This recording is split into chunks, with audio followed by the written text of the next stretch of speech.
सांगलीच्या आष्टामधील strong room बाहेर महाविकास आघाडीच्या कार्यकर्त्यांचा राडा, मतदानाचा टक्का वाढवल्याचा पवारांच्या राष्ट्रवादीचा आरोप।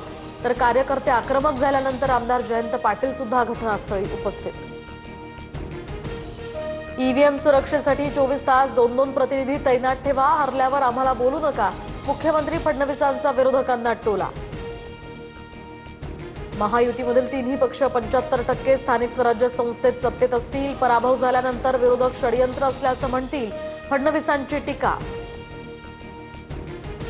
राज्यातील महानगरपालिका निवडणुकांच्या प्रक्रियेला आता वेग, तर राज्य निवडणूक आयोगानं उद्या सर्व पालिका आयुक्तांची बैठक बोलावली।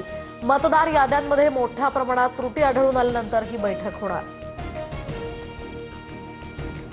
गद्दारांमध्येच आता बाचाबाची सुरू, त्यांची लोक त्यांच्यावरच धाडी टाकतायत, उद्धव ठाकरेंची महायुतीवर टीका।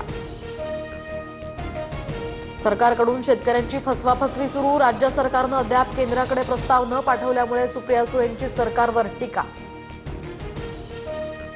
अतिवृष्टीनंतर महाराष्ट्र सरकारनं शेतकऱ्यांना आर्थिक मदत देण्यासाठी प्रस्ताव केंद्राकडे पाठवला होता।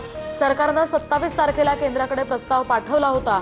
केंद्रीय कृषी मंत्री शिवराज सिंग चौहान यांची लोकसभेत माहिती। महाराष्ट्र पोलिसात 15,631 जागांसाठी बंपर भरती, तर अर्ज भरण्यास 7 डिसेंबरपर्यंतची मुदतवाढ, 50,000हून अधिक पगार असणार।